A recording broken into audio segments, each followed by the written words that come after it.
Today on the grid, we have Gilmar Smith here in the studio. I can't wait to talk to her. She's going to be telling us all about the photographer's year and survival guide. We're going to be discussing what to do during the busy season, the slow season, business development strategies, and what to do to prepare for the new year. It all starts in 30 seconds. As Scott would say, let's go.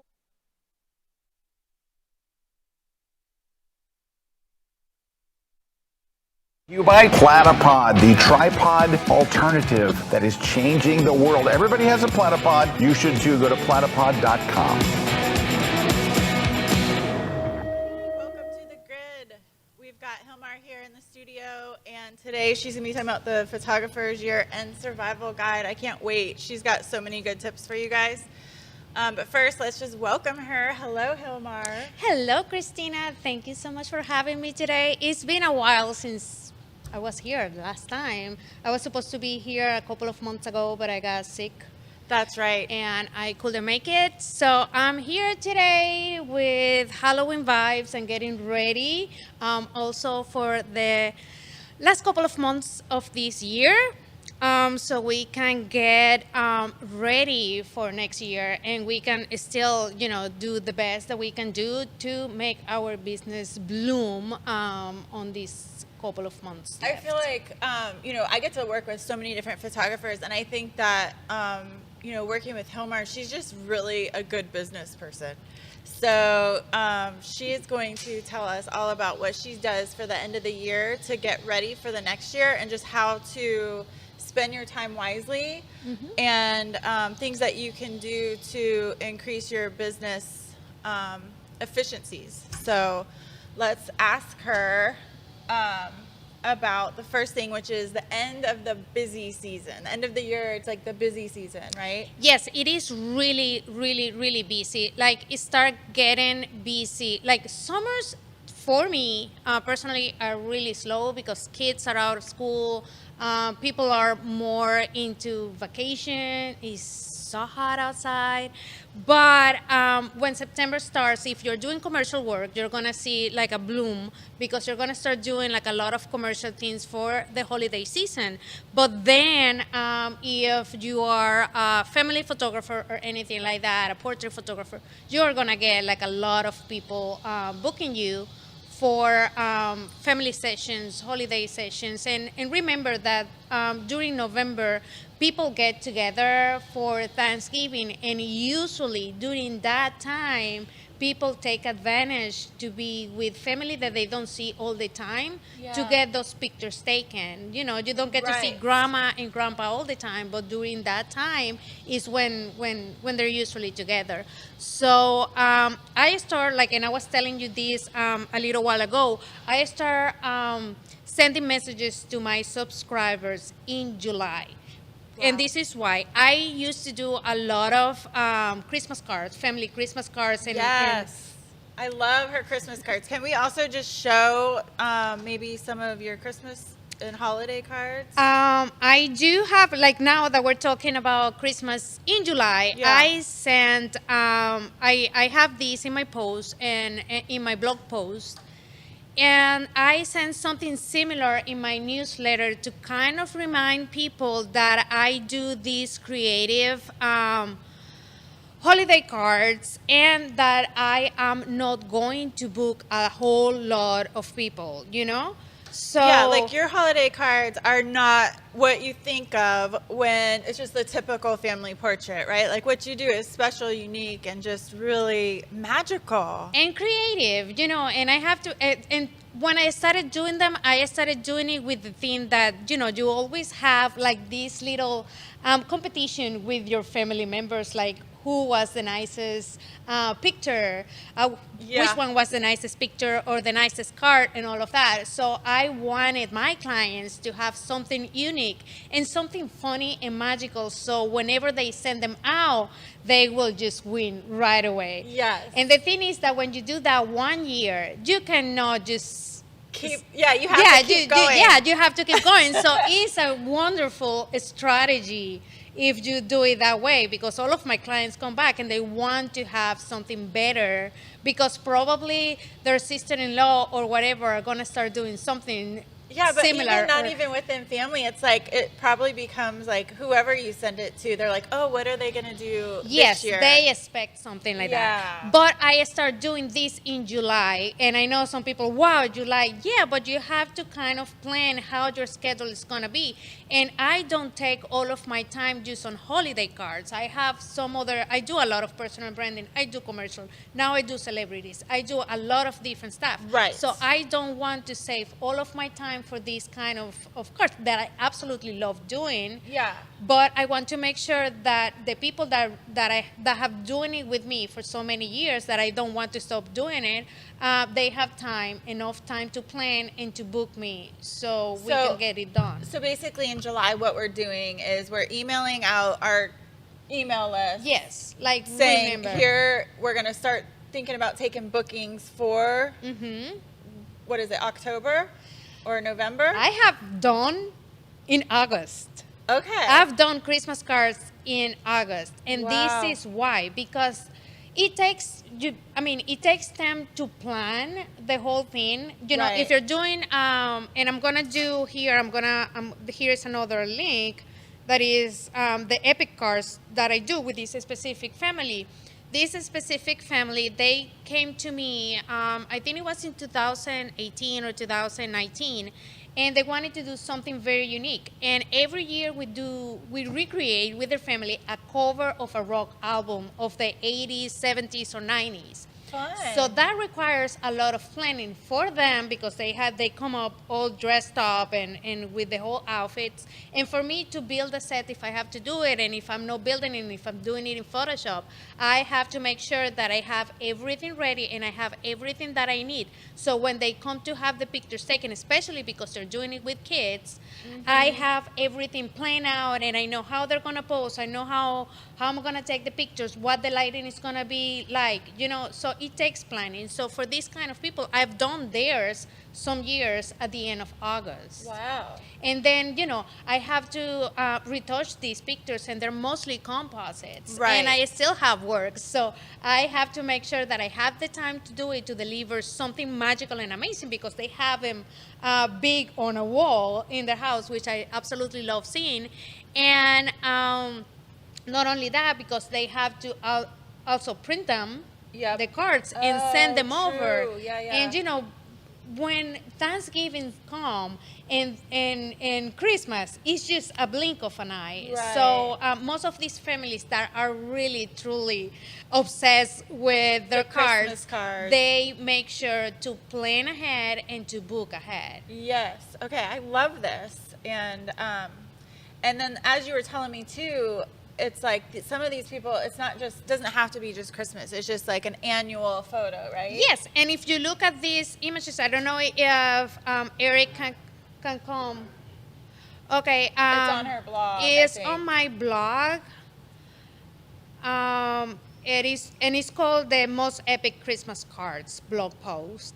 And if you look at those images, they send it as a Christmas card, but they're very wise that not everybody celebrates Christmas. Yes. So they do it as a holiday or as a year thing that they send over to their friends, co-workers, family members, and all of that. And the other thing is, like in my case, I have a lot of family that lives overseas. Really? So if you want, I have my sister that lives in Spain. yeah, I have yeah, my yeah. brothers that live in the UK, both of them. So if you really want to send these cards and make sure that they arrive on time, you have to book and you have to make sure that you plan ahead. And so when Christmas comes, you are doing your holiday shopping, you're planning your holiday, but you are not doing anything crazy. So as you can see, and those are super fun to do. They come up with so the this albums. is the same family. They The come to same you every family. year. That one is my favorite because Dad had to put on a dress that time, as you see. And I love that Robert Palmer, Addicted to Love. Yes. Were you playing that in the studio when they showed up? And then we did Van Halen on the following year. How and if fun. you look like side by side, Uh-huh. the album and the album cover in the Christmas cards is I mean, it takes time just because I want it to look exactly the same. Yes. And then we did that Smashing Pumpkins. So this year's is not there yet. Okay. But yeah, we have. Are you allowed to tell us? No. Okay. We have done these for so many years and so much fun, but they are my clients that sometimes I'm taking these pictures at the end of August or at the beginning of September. Yeah, and I remember I feel like between you and Tracy Sweeney too, I remember, just when we're shooting together and talking and learning about how you handle things. I know that when we did a How to Make Money conference for Cubby One a couple years ago, she did this class on mini sessions, and I think you guys both kind of do a similar thing for like the mini session. I don't do mini sessions. Okay. Yes. So then that's the difference. But she also will email her clientele much sooner than you would think, and then that way what you're doing is basically getting the bookings ahead of time so you know who's already with you, and then it prepares you to also go after more people if you need to. But oftentimes, and you have to think that you want to have holidays too, and you have to do your own shopping stuff. and you have to do your own stuff. Yeah. So what you don't want to do is just be stuck in the computer retouching and delivering a bunch of galleries while your house is falling apart and you're not enjoying your time and you have your clients, because the thing is that and everybody here is listening is a photographer, that as soon as you take the pictures, the client expect them right away. Oh gosh. They want them retouched, but they want them right away. Right. So you don't, if you plan ahead, you are saving yourself for the craziness of everybody trying to rush you and all of that. So everybody. But I think for you especially, because like what you do is also art. Yes. That I have to just look at it that way, and so it takes so much pre-planning, like you said, so much post. It's not just the day of the photo. We're just going to do a quick little run some presets on the photos or actions. I do retouching and I do really set building time. and there has to be a concept. It's more high end and quality. Yes. So planning is 1,000% there in the whole thing. So I do see some shout outs. If can you see those? Do you want to give people some shout outs? Hello, Nina from Pennsylvania. I think that Pennsylvania was the first place that I lived when I moved to the States. I went to Temple University in Philadelphia. It was where I learned to speak English. Oh, wow. Yeah. So we have Teresa. We have Louis, and from Maryland. And the lights, it is so hard for me to read, and my glasses need some upgrading after I turned 45. Yes. So it's like we have Stuart Greenberg from New York, we have John Seals from Kansas City, Lou Zapata, we have Ellis Fox from California, and the last one I cannot read. Can you read that one? Sigbjorn? Yeah, I from Norway? We're gonna, I don't want to murder anybody's name. Even though everybody murders mine all the time. Thanks all for tuning in, and we also have some prizes to give away. Today we're gonna give away the Platypod elbow. And so just let us know in the chat what you want to win, and we will pick someone to win today. And we have Crush, the composition by Scott Kelby. I love Scott's books, and that's really how I fell in love with photography and learned so much at the beginning of my career, because I absolutely love his books. And And this so was great. a special one too. It's more like a coffee table book, and he tells stories, and it's like beautiful imagery throughout. I'm gonna try to drink coffee. So someone while will I'm win talking. the ebook of this, and then we'll also give away On One No Noise 2024, as well as one V flat. I love V-flat work. I knew you would love V Yeah, flat world. I love Gilmar's the one 2V. that told us about them. Yeah. And so if you are from the U.S. and you want to win a V flat today, please let us know in the chat. For those who just want to discount, all grid people watching the grid, I'm like saying two different things, can use Kelby 10 at checkout. That's KELBY 10 at vflatworld.com for 10% off. And then we also have, can you see that? Retouch for me. And you can enter the promo code is that a 20% discount, and the promo code for Retouch for me, it is Kelby120. That's right. Kelby 120. So some lucky winner today will win the Retouch for Me Heal app. And finally, there's the Slick Pick is going to give away one complimentary classic gallery plan. The retail value for that is $60 for new customers only. So make sure to let us know who wants to win. And we are going to take a break. Coming up next, we're actually going to talk about streamlined workflows and how to be more efficient. Yay! Okay.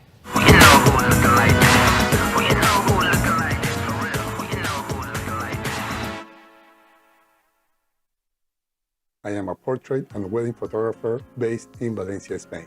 I do mainly commercial and editorial photography, and I retouch up to 100 photos a month. We shoot almost every day for all kinds of clients, such as commercial, beauty, and fashion. And we retouch our work more often, like every other day. I used to spend over 1 hour for one photo.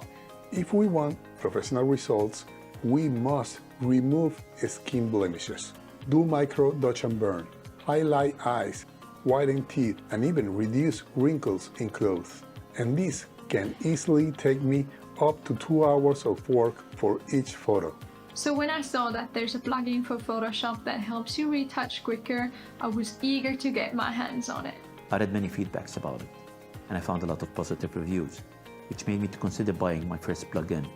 One of the challenges we have at the end of a session or wedding is to achieve an edition in our photograph that look natural. This is where Retouch for me has become a game changer. I love the feature that you can pick how much effect it has on your photo, and you can adjust it accordingly to your style. I saved a lot of time and always end up having amazing result with my work. I am extremely happy with the quality. Now I am more efficient and have more time to spare with my family.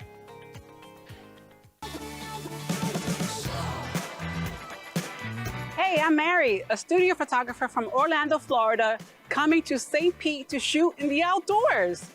Today, I'm going to show you how to take beautiful portraits in any scenic environment. We're going to go and shoot in the park.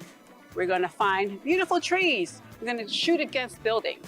And we're going to show you how to get creative elements in really, really busy environments like an alley.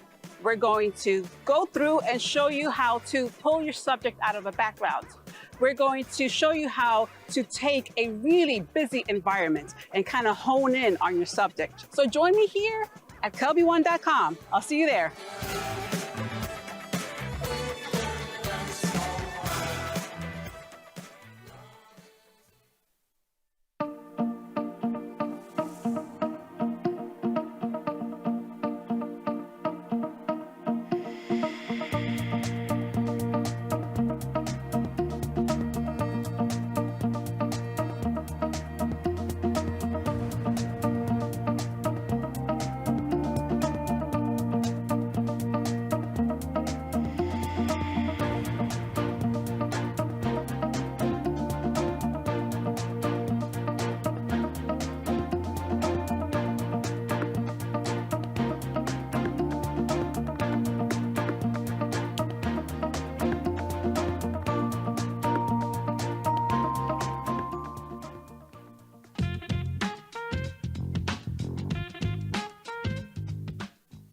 This segment of The Grid is brought to you by B&H Photo, the professional source since 1973.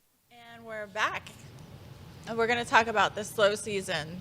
Okay, so this is like, I think that every single photographer gets to this stage, especially like with the kind of work that I do. Summer, when the kids are out of school, is slow as hell. And then there is December. Like after you are done with the holiday pictures and all of that, it gets really slow for me. So I used to completely freak out about it. So I learned something beautiful is just take advantage of that time and really examine it, like where I am in my business, what I can do to manage and to make things better. And the funny thing is that during that time, many years ago, I was like, okay, what can I do in January? Because December and January are really slow. What can I do to make money during those months? So that's when I came out with the idea of doing personal brand sessions, because I was like, okay, new year, new me. Everybody's going to want to start their business with the right food. So personal brand sessions are wonderful during that time because everybody comes like in the year and they are fresh with the resolutions and they want to, even though they're going to drop the most of them in a couple of months, but if you offer personal brand sessions and all of that, everybody at that time of the year is ready to take their life, their business to the next level. Which, can we talk about your branding sessions? Because I feel like Gilmar started doing something completely different than just like a normal headshot. And so what she does is take the time to work with her clients to really like help them with their branding and do, just like she does with her Christmas cards, like unique and different and fun and just energetic or whatever's needed for that brand. Yeah, and the thing is that I discovered the kind of work that I want, that I love doing.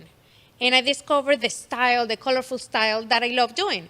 So whenever I feel like I need to take my business to the next level, I'm not going to come up with something that I don't enjoy doing or something that doesn't feel like me, because it took me forever to build up my style and what I really love doing.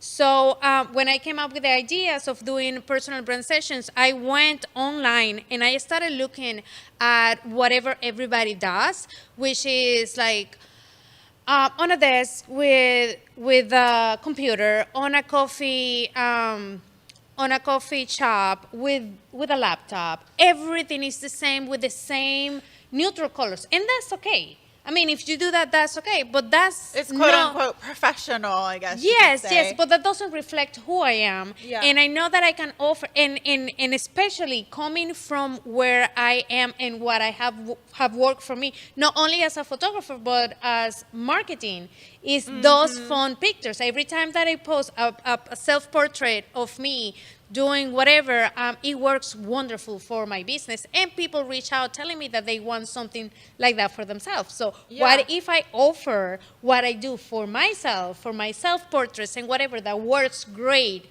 for my marketing? What if I offer that with my style that is completely different from what is out there for personal brand for some people, with a price range that obviously is higher of the regular ones, because I'm putting more effort into getting to know my clients, into really getting into their personality, pushing them to really portray who they are. Because let's be clear, people right now, nowadays, you used to buy things for people before internet, and you wouldn't even care who they were, or you didn't know who they were. But now I spend my money, and most of the people spend the money accordingly to how you feel about the owner of certain company or the values of that person or of that company. So personal brand is huge. Yes. So what I want to do with these sessions is bring out their personalities, bring out their values, bring out what makes them different, because it's personal branding. And that's what I hate, when somebody just is personal branding. You have to offer something personal. Don't do a cookie cutter, and don't do all of your sessions the same, because every business person is different. And the biggest market for me are realtors. And every single one of them have a humongous personality, and they're totally different. And it's a very competitive area, you know? So you really have to stand out. So I've done crazy things in personal branding. Like I did one with one of my favorite clients. I want to see your website. Do you have some of it on your website too? Yes. Let me show you actually the one that I'm talking about. What is Jesse here? This is Jesse. He's a realtor. He's so much fun. So we did this like burnout, and it is super fun. You guys can see my computer or no? Or just tell them It is called Personal Brand Sessions with Jesse Rottenhouse on the blog. on my blog. Okay. So what I did with Jesse, he has a big personality. He's a lot of fun and all of that. So we did a series, and they're not all in there. We did some of them in the studio, and some of them we went to one of his listings with a pool, and he wore like the funniest suit, and he is like in a flamingo floaty with a suit, talking on the phone or something like that. So and you know, and this is the thing, is not only the picture. Is I sit with them, and I mean those are regular right there, but not that regular because he's drinking tequila and he's saying income secrets. So you get a little bit of everything. But if you can go there, the splashing Making a ones, go, splash. yeah. Whoa. So we had like a computer that was broke, and I was like, Okay. let's get you there, jumping, like falling backwards on the pool with the computer. And I mean, we live in Florida. It's hot and all of that. And you know, it's super fun. Love and it. and this is how he makes his business and all of, I mean, it's not only the picture, it's just sitting, I sit with every single one of them, and I tell them, you can use this caption, you can use this for this, you can use this for that. Oh, fun. And it is a lot of fun, because to me, it's not only the picture. You have to give them an idea of how or where or when to use them. And yes. it's a lot of fun, and it's super different. And I always Well, that's tell gonna them, make them stand out, you know, and then they're gonna be like recognizable more than just your average real estate agent. Exactly. And the other thing that I always tell my clients is, like, if you go on your phone on Instagram and you see a people's profiles picture, they're usually very dark or gray background or white background, and they get lost in a sea of the same. Yes. If you use a very colorful background, if you do something, you are going to pop out. Yeah. And in business, in marketing, and social media, what you need to do is stand out. You have to pop out. Yes. Especially like when we're scrolling all day. Right. If you see something that is different, hey, what is this, you know? Yeah. So that's my approach when I'm doing personal branding. But all this personal branding started in a slow season. That was the idea. How can I make money during the slow season? Yeah. So I start like when I know that people are like around Thanksgiving, that people are buying presents, I start offering This gift branding cards. session. Gift cards Oh. for sessions. Like, okay, you want to give somebody, like, let's say your husband is starting a business, you know? Yeah. What's the best present that you can give him? Like a personal brand session, so he can get his marketing going. Right. Or something like that, if you really want to support them. So that's around the time that I start marketing my personal brand sessions. And the slow time during January, that used to be like, oh my goodness, what am I gonna do? Am I gonna start driving Uber? You know? It's not as slow anymore, because people really take seriously the new year, new me. Which we did do, I think, a branding class with you, didn't we? Yes, And so yes. we have a class on Cubby One with like how to do a branding A photo creative shoot. personal brand session. But I love the idea, and I think you've done a tremendous job. And I also know that we need to talk about what you do when Workflows there and- yes. isn't business, you Yes. know, and what you can do to really make your time efficient and then help yourself into before it's busy. I see we do have a question coming from D-Buck. He says he just joined. Where is Scott and Eric today? I didn't They even are mention tied in that. a I'm closet. so sorry. So they're tied up in a closet. they are on a workshop in Vegas, and that's why we are here, because they are somewhere in Vegas gallivanting. No, they're working really hard, and whoever's with them is probably lucky, and they're doing all kinds of fun photo I shoots. wish we had like a video of them, like gambling. You were working hard. There they are. Tottenham, hey, he's saying good morning from Raja Ampat.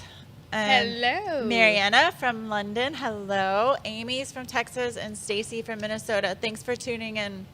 Thank you. So tell me, what are the things that you do when it is absolutely slow, and what can you do to keep yourself busy but also keep your business this has being been efficient? all personal experience and learning that I've gone through on my business, because first I've never had when I started I didn't have I don't know if you guys know my story, but when I started I didn't have absolutely no money, absolutely nothing, so I had to figure it out. And I learned how to do my website by myself. So every year during the slow season, whether it is during the summer or December, I go to my website and I learn how to change and change things around. And if I don't like the theme, retheming and SEO. Well, when Do you use like Squarespace or? I do WordPress. Okay. But the funny thing is that when I first built a website, I thought that the only thing that you needed to do was making it look pretty so everybody will love it. So that has absolutely nothing to do with having a website. You could have the most beautiful website ever, but if you don't do a great job doing SEO, No one's going to see it. nobody's gonna see it. Right. I could write 1,000 blog posts, but if I don't use the right keywords, I don't use the right title on my blog post, and I don't take care of what needs to do on SEO, on the SEO side of things on my website, if I'm not putting where I'm from or where do I work or what do I do, nobody's gonna see it. So I always make time during that time to audit my website, see if I have any orphan pages, if I have to fix any humongous images that are, making my website slow, or if I have to work on my titles, or if I want to change everything, or just kind of look and see where my traffic is coming from, Yeah. And which one is my blog post that having the most hits? Where is it coming from? Is it, and the other thing is, if you have a website and you are blogging, and I do blog a lot as much as I can, with my sessions and with ideas that I have, and I write a lot of if you have a website and you want to do, if you have a photo shoot and you want to do something creative, you can go to my website and I have 1,000 ideas of things that you can do, and I do pin them to Pinterest. So that's another little audit that I do. How are my pins going? Which are my pins that are getting the most traffic? Where is the people coming from?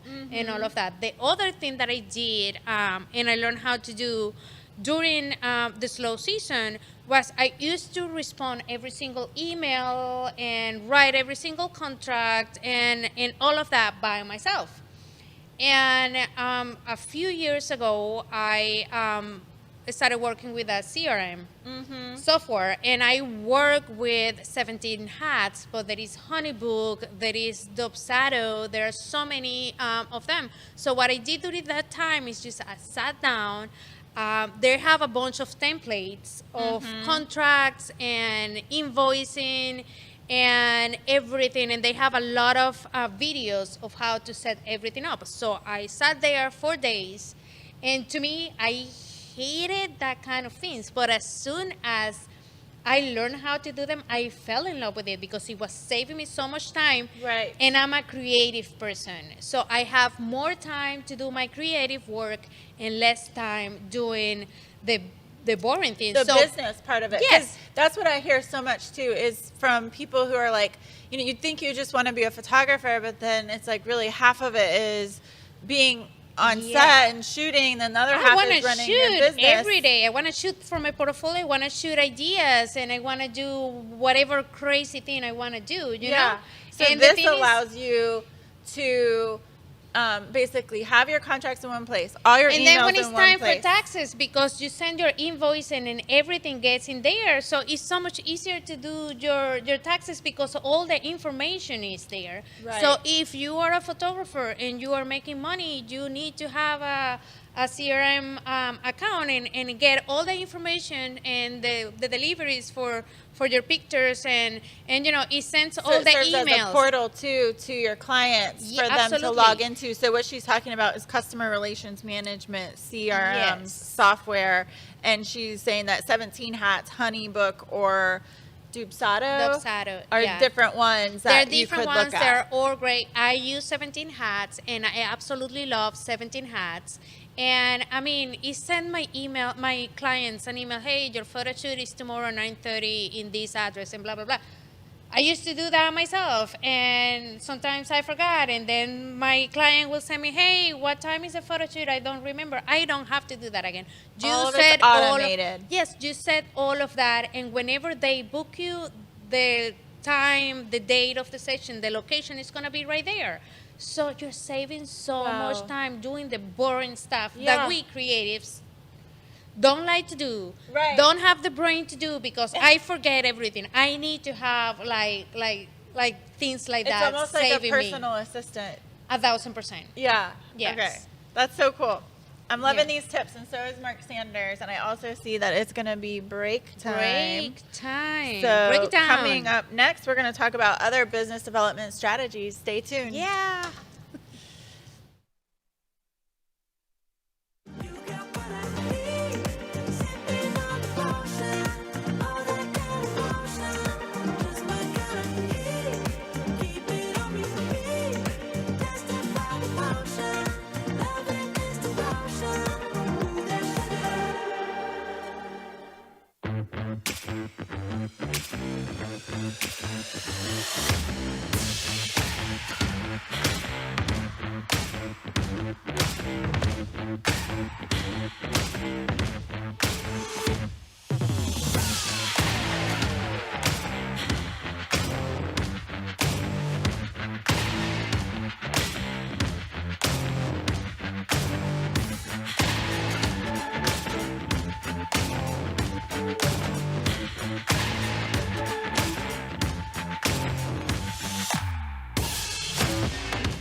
Hey folks, Kirk Nelson here from the Pixel Pro Photography, and I am thrilled to be down here at Kelby One Studios bringing you this fantastic class on elevating your sports portraits. I'm going to help you take your photos from the boring old standard, take a picture of a kid with a baseball bat, to some really great looking photos. We're going to use some stadium lights, we're going to use some fantastic athletes, we're going to use some fog, some other environmental effects. You're not going to believe how good your photos are going to look. Only here at kelby1.com.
This segment of The Grid is brought to you by Canon. Welcome back. We are having some questions coming in So before we start talking about all the business strategies, I do want to go ahead and ask some of these questions from our audience. The first one's from John Dukes. He's saying, one of the most important things to remember is when you're in photography business is that it's usually 90% business and only 10% photography. How do you respond to that? I don't agree to that, because you wouldn't have a business if you don't have the skills, if you don't put time to learn, and if you use software like the ones that we were telling you, a CRM, you are gonna leave all that business part to your contracts, and they're gonna send the emails and all of that. Now, I'm gonna tell you something. I think the business, fantastic if you wanna be sitting on the computer doing all of that. I spend my time on my computer retouching and sending emails to my subscribers and posting my blog posts and all of that and delivering my galleries. I don't do anything else like that. Now, I'm gonna tell you which one is the tool that you need to master if you really want to have business as a photographer, and it is networking. If you don't know how to build relationships, if you don't know how to talk to people, if you are scared, or if you go to conferences and whatever and you don't walk the floor and you don't get to talk to other photographers or the people that are there trying to sell you stuff, then you are losing all of your money. Because if you want to move to the next level, you have to learn how to network. And networking, and it's not just in photography, in every single business, networking is gonna be the tool to get to the next level, 1,000%. But yeah, you can, when you talk about business, do you talk about sending contracts or managing clients? Because I don't see how I could do absolutely anything if I put only 10% of my time on photography. I need to really shoot, and I need to show people what I can do and how I can take pictures differently than anybody that is in my competition and in my area or where I live and blah, blah, blah. But that has to be with your skills, and we are photographers and we can show our skills. It's just by making pretty art. So Well, I could see too where that could be a struggle too for people, especially that might not have all the same skill sets, in the sense of having to figure out how to market, how to... I went through all of that, Yeah, and that's what I'm sitting here. Yeah, that. I've gone through all of that. I never hire anybody to build a website. I've never hired anybody to do my marketing. I've never hired anybody to do my social media. I've never hired anybody to do my retouching. Every single aspect of my business is being me and myself. And still right now, from time to time, when I'm doing like big shoots with celebrities, or when I'm doing like something commercial and whatever, I hire assistants. Mm-hmm. But I don't have anybody else running, because I think that since I built it from nowhere, I didn't have money to pay absolutely anything. I built anything with my nails. Yes. In the hardest time of my life, with the biggest depression of my life. So I'm very, very protective of it. And the beauty side of things that I'm always thankful for is that I learn how everything works. And when you learn how everything works, it's hard for you to give it away. Sure. Because or even trust though that someone will do it because like you would. even though I'm using 17 hats to communicate with my clients, I'm doing it and I'm not using the templates. I have a lawyer checking my contract and making sure that part that I am not a lawyer.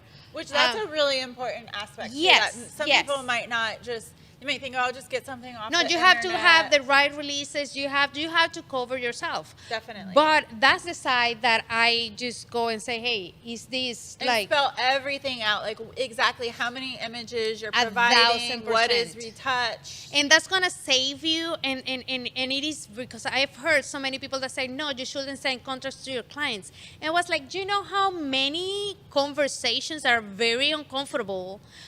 You save yourself from, if you have a contract, you can say, I'm sorry, it was here in the contract, you sign it. We can talk about it. I mean, but if somebody's coming for your butt, You Yeah. have a contract. Can you But give me an example of something where your contract might have saved you? there was this photo shoot many years ago, where the guy that I was actually photographing his girlfriend. At the beginning, he was very. But I did a photo, and the girl was happy, and she seemed to be enjoying the photo shoot. But the guy was very disrespectful and all of that. And then after the photo shoot, he used to call me like really late at night and kind of try to pick up a fight or say, "I don't like this like this. I don't like this and that." At that time, I have a clause on my contract, and everybody should have it, that the style of the picture, the retouching, it might be, because I'm not gonna do like something in not muted your colors that is aesthetic. not me, because if Yeah. if you're hiring me, you're going to my website, you're going to my social media and all of that, and you know the kind of work that I do. Yes. So you know, but the guy was really absolutely rude, and thanks to that, because it was very uncomfortable, I added a clause in my contract that it says that if I feel unsafe and if somebody's being disrespectful to me, or if I feel threatened in some way by a client, I don't have to deliver. Wow. And that's on the contract, and I make sure to tell every single person to read it, because especially And that as was a women, hard that wouldn't lesson happen learned. to a man. Yeah. But it was the most, and I was very new. That was like in 2016 or 2017. I was starting my business, and this guy was an asshole. He was horrible, and the pictures were not even So his. did you end up not delivering, or you delivered and then? I deliver, and then I changed the whole thing, but I Yeah. could have saved myself from so much stress. And I mean, the guy used to call me like at 11 at night. And I was so stressed out because I was like, oh my goodness. And then I asked with a friend of mine that is a lawyer, and I told her, and she was like, no, you have to add this to your Yeah, contract. that And makes now I sense. see that a bunch of people has it. But especially if you are a woman, you have to have that on your contract. That's a great piece of advice. Another thing too I know is also including your turnaround time is so important, because people, like we were talking about, always want their work. Yes, the they next want day. everything. Turnaround time, how many pictures, like the retouching part of it, like if you are shooting in a place that you're renting because your client wanted that specific location, if we are extending the time, they are the ones that need to pay the extra time. If the client, if we had the photo shoot set at 9 in the morning and they show up at 10, that doesn't mean that I have to stay an extra hour. That's a good one. That, I mean, you had how many If you hours? don't show up within Yeah. the hours we've agreed upon, then that is taken out of your photo shoot. The photo shoot is 9 to 12. Yeah. And if you show up at 10, we're still going to shoot until 12, because it's not my fault that you show up late. Right. And the other thing that I have like if I get sick or something happened to me, I can try to find somebody that can replace me if if it's within certain amount of time, and if not, we have to reschedule. You have to sit and really study, and there are many templates that you can download online and sit and read them and see what works with you or not. Yes. But I have a good friend, one of my best friends forever. We grew up together in Venezuela. She lives in Atlanta, and every single thing that I find, because I love doing everything myself, and I've learned so much about it. So I'm about everything that I try to do things myself first. Yeah. So I try to get things from templates and things that I feel and like I see that I need to add to my contract, and then I go ahead and I send it over to her, have and her she review it. review and all of that. Yeah, and 'cause she's someone's asking what type of lawyer yeah. do you have. I just saw that Deb added that. Yes. And she's an entertainment lawyer. So she has a pretty good idea of licensing. That's another thing. Yes. If you are working commercially or with celebrities advertising, you have to know what licensing do you need for how long, what is going to be the usage of your Yes. images and all of that. And before you say yes to whatever photo shoot you're doing, you have to make sure to ask how are these pictures going to be used, because they can tell you that it's a family portrait, but then it turns out that it's on the cover of a book and in merchandise, and if those pictures are not licensed and they don't have the usage in the contract, they shouldn't use it like that. So those are things that if you want to take your photography to the next level, those are things that you have to know about and that you have to learn, especially for commercial things, you know? Right. People cannot use your pictures to sell something as a cover of a book or as on a t-shirt or any product without a license. Yep. And you can go after them and make money if they do. Yeah, and the reason why you know this is because you've been through it. So this is like Yeah. just hard lessons that you've had to learn. But it's and beautiful grow to over learn time. about it, and you have to, because now let's say last year I did the photo shoot for Boys to Men. Yeah. But I knew all of this. So when their manager called me, I was like, how many pictures do you need?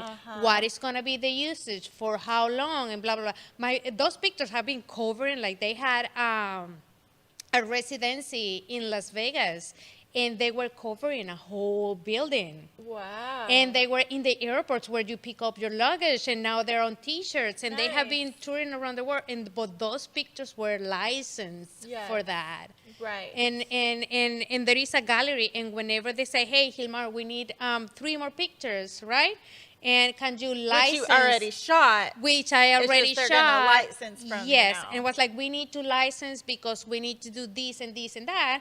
They pay me extra for the pictures, Yes. the retouching, and the license for whatever use they're gonna use them for. Yep. So those are things that you have, because even if you're a hobbyist photographer, you don't know if somebody goes to your website or stumble upon one of your pictures and say, hey, I want this picture on this product or whatever. Right. So you have to make your homework, and when you can do your homework, you can make your homework, do your homework while you are sitting in front of your fireplace during When December it's in the slow slow season. season. Yes. And that's exactly what I have been doing all of this time. Every time that is a slow season, instead of freaking out and Getting what depressed. am I gonna do? You can put yourself yes, to work. you can get, and the other thing is just like when you are in that time, when you're on the go, you don't have time to get clarity.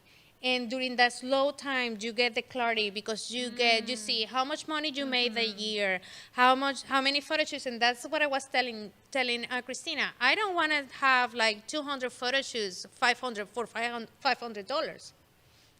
Right. The 500, in my experience, and everybody has a different experience, but in my experience, $500 photo shoot clients are a bigger pain in the ass than 5,000, 10,000, 20,000 client. The 500 is always going to want extra pictures for free. They're always want to try to lower your price. When you're doing something in the higher end, they are not going to go through it. They're going to respect your work a little bit more. Or they see you more like a business person than somebody that is just trying to have like a side gig or something. Yeah. So it's sitting like, how many photo shoots did I did this year? For how much? What do I want to do? Do I want to move commercially? What kind of marketing do I want to do next year to attract what kind of clients? Where do I want to move? And do I have a social media strategy? Do I have a website strategy? Am I going to be posting educational content and then sharing? And the thing, I think there was another question. Yeah, like, it's where from did you? Chase. He's saying, when you do a blog post, to use social media to drive traffic to the blog. Well, if you use Facebook, you are not going, nobody's going to see it, because when you post a link on Facebook, it goes, I don't know, to a hidden place where you can find all the socks that you tried to watch 20 years ago and you never find it. So that's exactly where your links are going to go on Facebook. What I do and what it works for me is Instagram stories, link them on Instagram stories, and LinkedIn. LinkedIn is wonderful to get clients, believe it or not, for blog posts, because the companies that you want to work with, they are in LinkedIn. The clients that have the money to pay you are in LinkedIn. and people that want to learn. So you have to, and if you're in LinkedIn, I can do a whole episode about LinkedIn, because you can get so many clients from there. So if you follow the right people on LinkedIn, you connect with them and you friend them in LinkedIn, they're gonna see your posts, and it's about having your work and having your content in front of the right eyes. Yes. And obviously I would rather do that than post a link on a Facebook neighborhood group. Right. Yeah. So she's thinking bigger than and that's the thing, because yes, and I mean, if you do them, fantastic and all of that, but in my case, I want to spend more time with my kids. Yeah. I want to spend time doing what I love, and I want to be paid more, and I want just to get better as a photographer and bigger. And as I say, I'm 45. I don't have time to lose to grow. I have to play do it. small. Yes. So someone's asking, do we have, Amy Gray is asking, does Kelby One have a class on copyright and contracts? Yes, Amy, we sure do. Jack and Ed are copyright attorneys, I guess you could say, that made classes. Copyright and copyright registration is one of them. And then also a photographer's guide to model release forms. And then Gilmar's class, if you want to learn more about the personal branding, it's called Personal Brand Photography, Going Beyond the Headshot. Yes. I would strongly recommend watching it, because she goes did that through, like 3 years ago. It's almost like I felt like you created a whole new genre. I'm sure people have been doing personal brand photos. Like, that wasn't necessarily a whole new concept. And I see a lot of but the people way in you do Orlando it- doing them my way now. Yeah, the way you do it is what makes it special, unique, and makes and people fun stand out. for everybody. Yeah. Yes, and I love to see how people use those pictures and how well, because Rachel, that is in the cover of that, yeah. she's been my client, and now she's one of my best friends, but she started as my client, Yeah. and we have been shooting together for like 5 or 6 years. And I love to see, and she comes to my house, to the studio like once or twice a year, and we do so many pictures. And I love to see the response that she gets. And now she cannot go and have a picture on a coffee shop, because she has said, she has said, and she is the craziest one. Like, she is willing to do things that are just fun, and it's now her brand. Yeah. So it is ridiculously fun to work with her too. The journey has been so much fun to watch how you do things. Well, it looks like we do need to take another break. So, oh wow, that was fast. in the next segment, we're going to just talk about how to prepare for the new year. Yeah.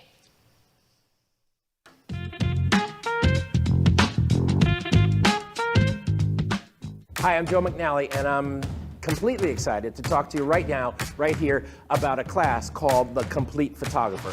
It's an amazing journey from genre to genre. We did sports photography, we did studio flash, we did location flash, soft light, portrait light, athletic light.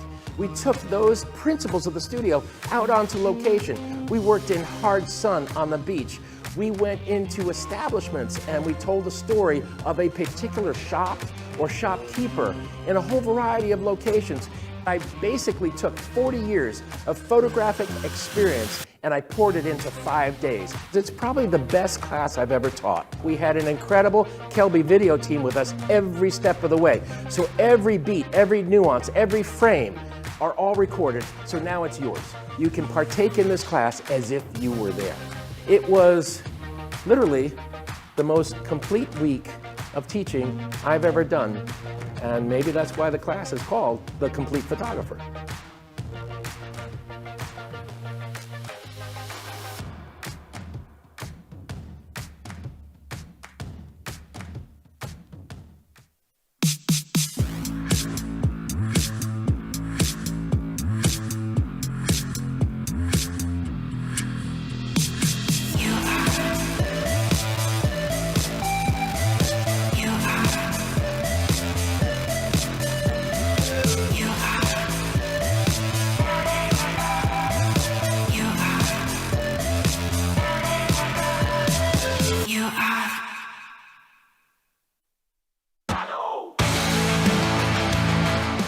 everyone. I am nature photographer Ian Plant, and this video is part of Kelby's National Park series.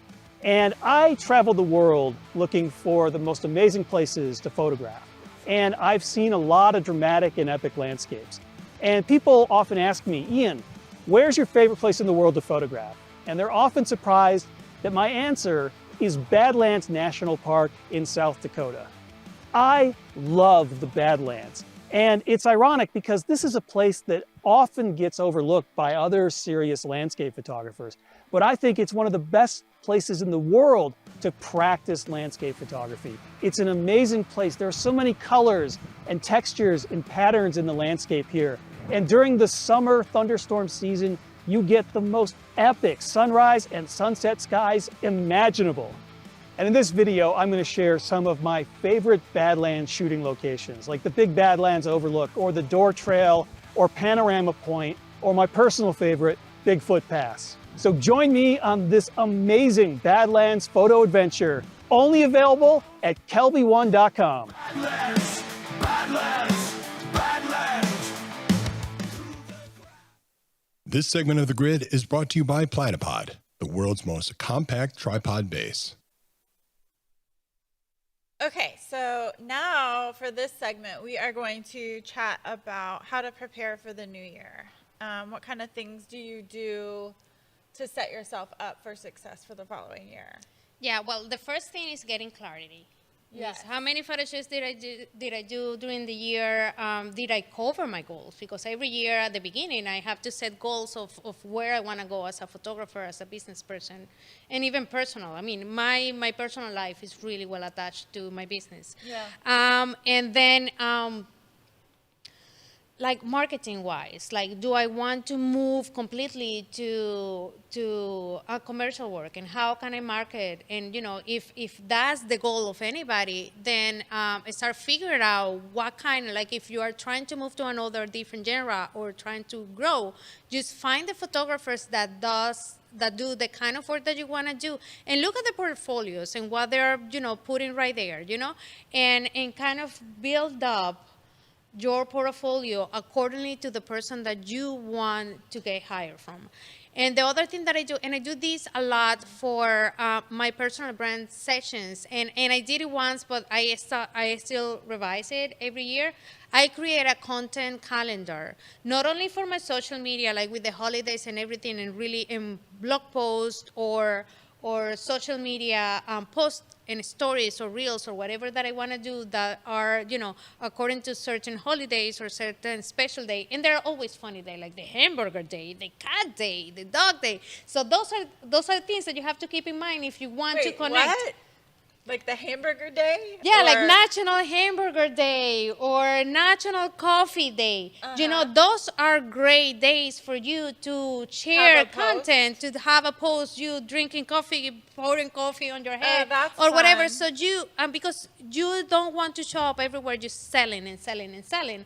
You want to create connection, because by creating connection and by showing your human side, people are going to like you, and people are going to get to know you. And if people get to know you and get to like you, then they're going to prefer hiring you than anybody else. So a content calendar, you use those silly days like National Ice Cream Day, and plain pictures that you can take and you can share throughout those days. And when I do personal branding with my clients, and we're like planning the pictures that we're going to take in the personal brand session, we take into consideration this calendar, and I print this calendar to my clients, or I send them over an email. Hey, these are the specific days. And I have a specific one for realtors of things that, like, there is a day that is window film day.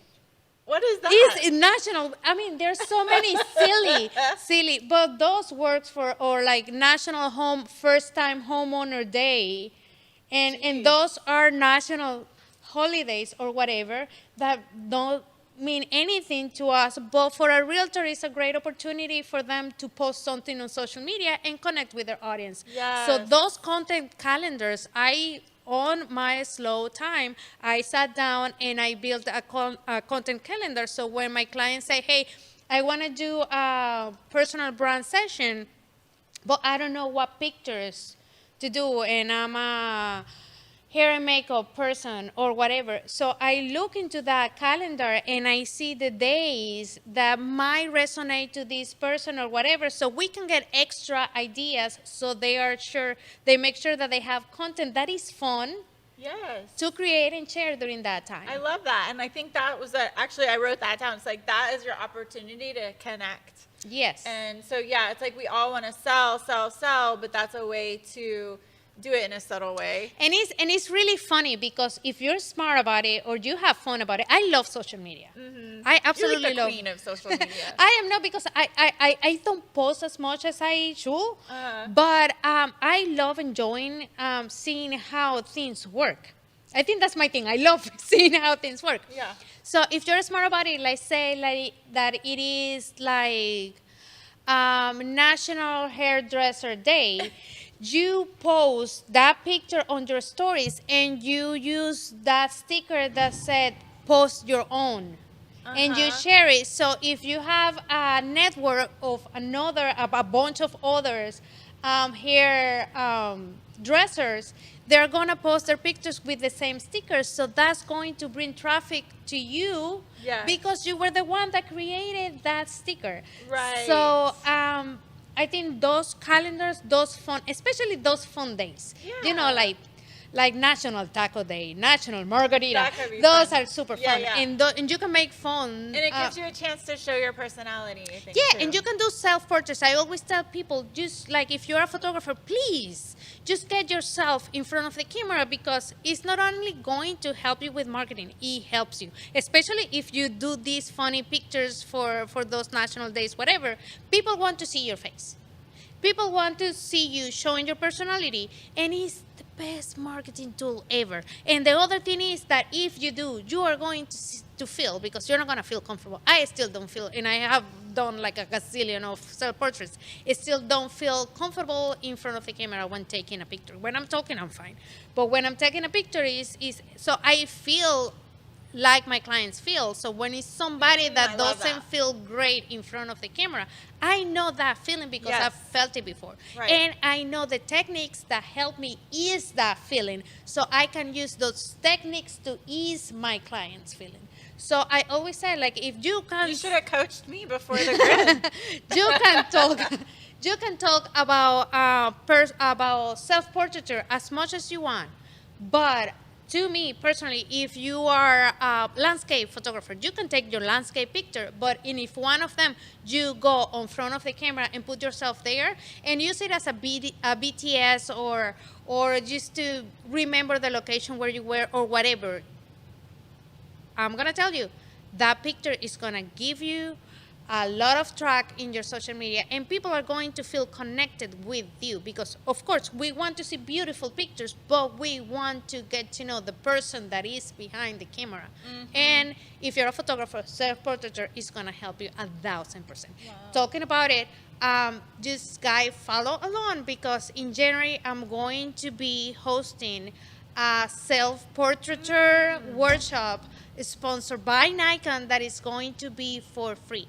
We haven't announced it yet, but I want you to guys keep your eyes around, because it's going to be in Orlando, and I'm going to give you all the tips and tricks of doing self-portraiture for marketing, for whatever kind of photographer that you are, so you can learn your settings, you can learn absolutely everything that you need to know about it. So you'll have a self-portrait workshop that's sponsored by Canon in Orlando. Nikon. Did I say Canon? Yes. I'm so sorry. Nikon. Don't Definitely do that. Nikon. 'Cause I was so happy when you became a Nikon ambassador. Oh, thank you so much. And, It's such a dream, especially because I've built my business by myself and I've done everything. And back then, it was like such a humongous dream that I never thought that it was going to happen. You deserve and it. when it happened, I was like, oh my God. Yeah, I'm so happy for you. And so Thank now that you. they're going to be hosting an event for you in Orlando, and you guys can go for free. Yes, and you can try the all the Nikon cameras. We're going to have them there. They're going to be people from Nikon. So keep your eyes open, because we are going to be launching that pretty soon. Okay. And we'll share it too here on the grid when it happens. which is a perfect segue into another thing that you can do when things are slow and to prepare yourself for the next year is equipment maintenance and organization. Exactly. I know that whenever we're working all the time, we don't get to clean our sensors. We don't get to see, like, or maybe you were in a photo shoot, you were packing and you drop a light and you know, you have been pushing it away. So that's a great time to see how your equipment is working, how long you've been working with that equipment, if you need to get it fixed, if you need to sell it, if you need to buy it. The right time is to do it is while you are during that slow season, because you don't want to be caught in the middle of the high season with no equipment because it's getting fixed or it's not working correctly. So that's wonderful. And that's a great time too, just to get to try new gear. I mean, you can rent it. You can do so many things. You can do to these kind of events where you get to play with the cameras, when you get to play with lighting, when you get to play with different kind of things, so you know how it feels like. And try new techniques. That was something we didn't get to talk about last segment, but about education and skill development. And 1000%. just like never stop learning, right? Yes, and that's something that I say. And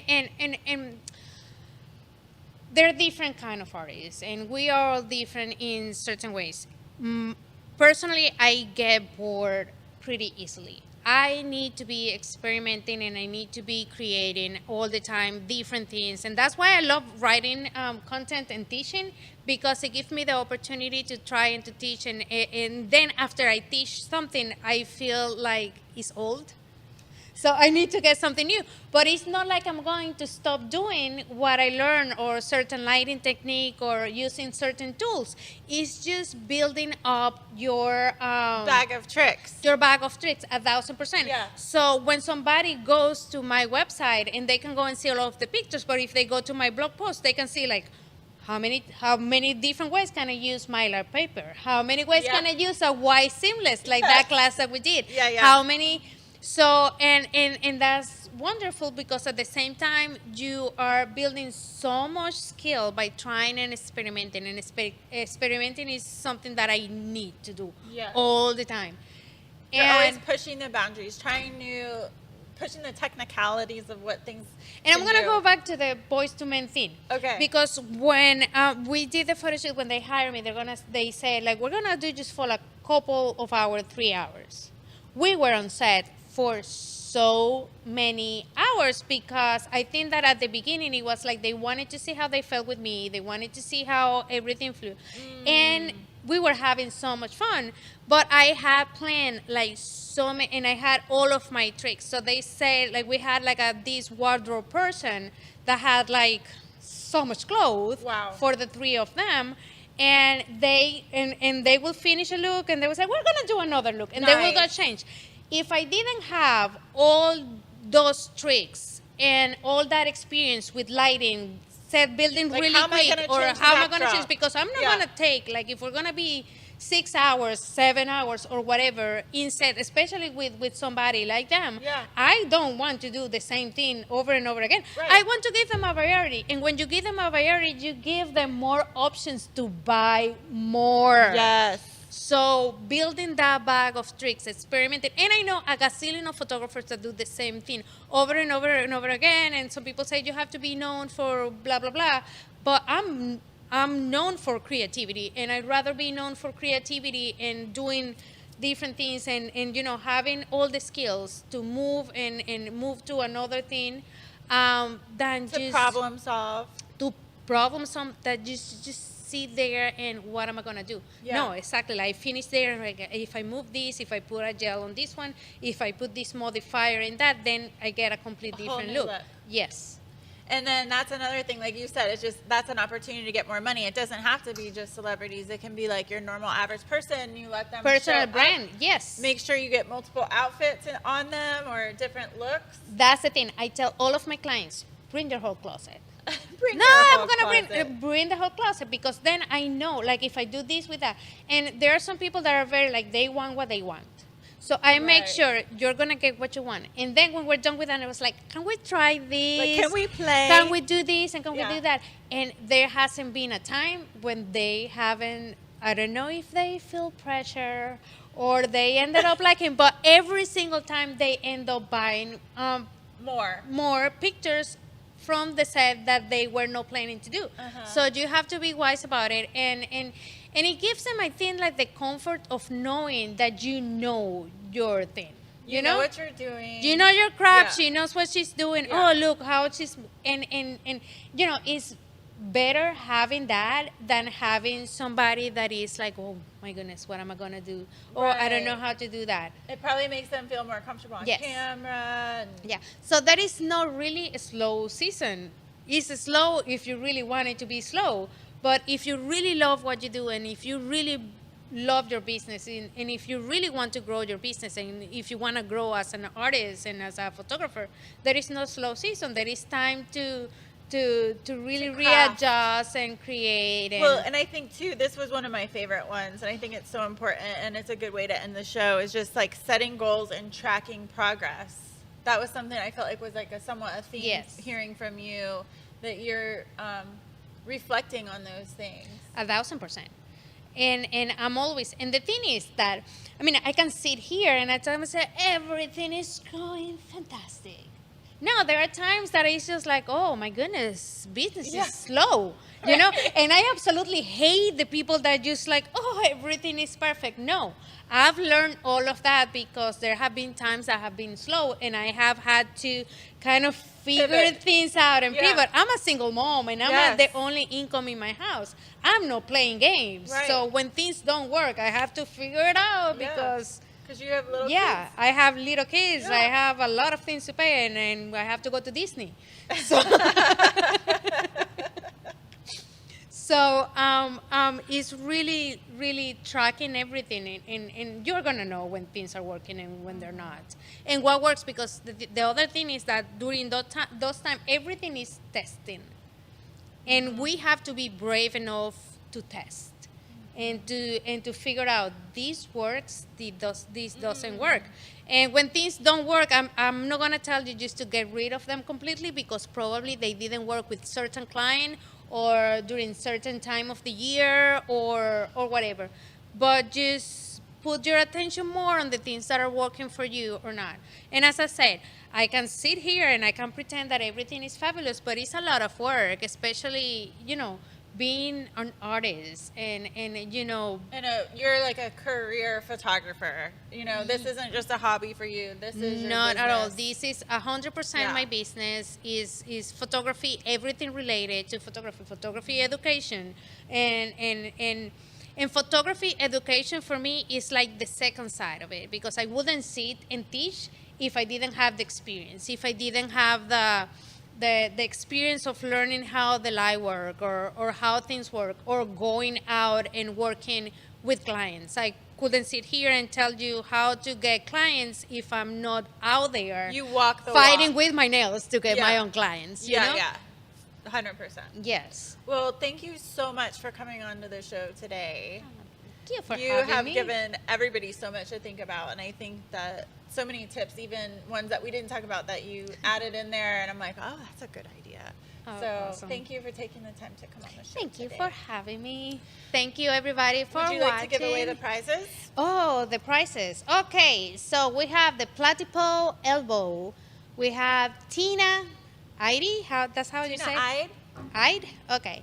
The ebook Crush the Composition is Elizabeth Whitcomb.